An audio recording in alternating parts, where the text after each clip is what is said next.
So you're welcome again. And for this problem, I wouldn't advise you to cross multiply. Okay.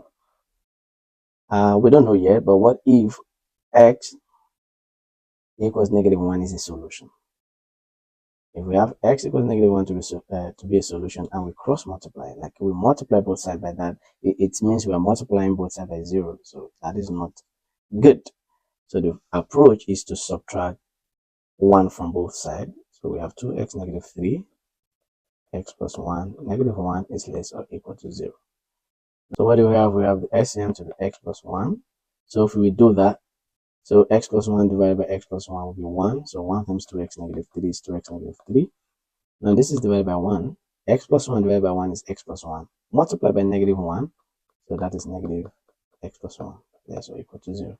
So now what do we have? We have 2x -3 x -1 divided by x plus 1 is less or equal to 0. Now what do we have? 2x -x is x. -3 -1 is -4 divided by x plus 1 is less or equal to 0. Now this is what we have.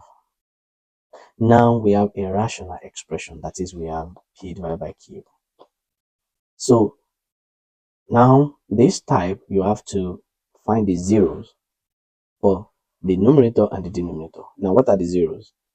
That is, that we make the numerator to be 0. That is when x equals 4 for the numerator, and when x equals -1 for the denominator. These are the zeros. And you know that -1, just like I mentioned from the beginning, -1 is not good. So this is what you do. This is how your table will look like. We know the zeros to be 4 and -1. If you arrange in ascending order, we have -1 before 4. So you have -infinity to -1. Then you check what is happening between -1 and 4. And you check what is happening between 4 and infinity. So that is what you do. So now if you see this one, we have less or equal to. So we actually need the point where this expression will be equal to 0. And it is only when x equals 4. When x equals -1 is not good, because 0 will be at the denominator, which we don't want. If you have a number divided by 0, it is undefined. So we don't need that. So x equals -1 is not good. But x equals 4 should be included in our solution. Why? Because we need our expression to also be equal to 0, not just to be less than 0. So now we know that at x equals 4, our solution is equal to 0. So let us check where it is less than 0. So here we can choose -2. So this is our x. So if you choose -2, insert -2 into this expression. -2, -4 gives what? -6 divided by -2 plus 1 is what? -1. If you divide this, you get +6, which is positive. So that is greater than 0. Now here, let us choose 0, because 0 is between -1 and 4. Now 0 -4 is -4. 0 +1 is +1. If you divide this, you get -4, which is less than 0. Now here, let me choose 5. 5 -4 is 1. 5 +1 is 6. And this is what?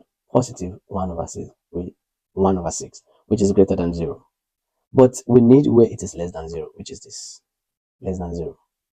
Just this. So that shows this is the interval. But remember, it is not just less than 0. We need our solution to be what?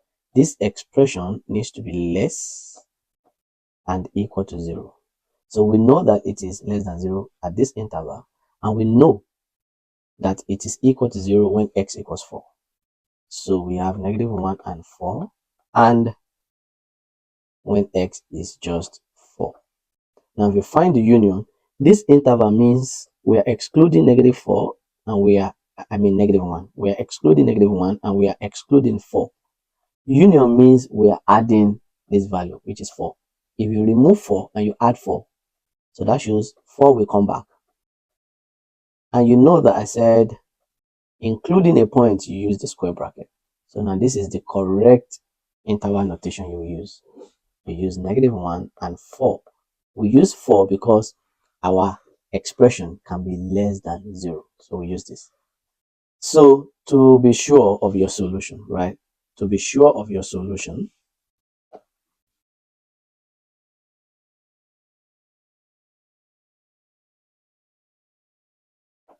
Let us check. So 2 into 4, if 4 is inclusive, 4 plus 1. Let's see if it is greater or equal to 1. Let's see. So 2 times 4 is 8. 8 minus 3 is 5. 4 plus 1 is 5. Now 5 divided by 5 is 1. And we need less or equal to 1. And this is equal to 1, so it is correct. You can choose another point.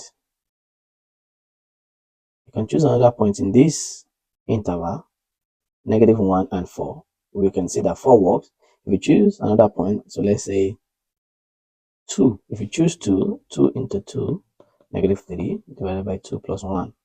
2 times 2 is 4. 4 minus 1. 4 minus 3 is 1. 2 plus 1 is 3. You have 1 over 3. 1 over 3 is less than 1. So choose any point here. You see that it will satisfy your problem. So we've come to the end of solving inequality problems. And I hope you understand this concept. If you have any problem, any questions, drop on the comment section and I will reply to them. All right, let's move to the next set of problems. Don't be tired. Don't be tired. Don't worry. Don't be tired. We are getting there. When you know all this knowledge, it will actually help your thinking. It will increase your knowledge, and in any field you want to do, you will always need math. That's just the truth, and you'll be fine. On this platform, just go through all problems. We will touch all basic topics, and you will be good. All right, see you in the next video.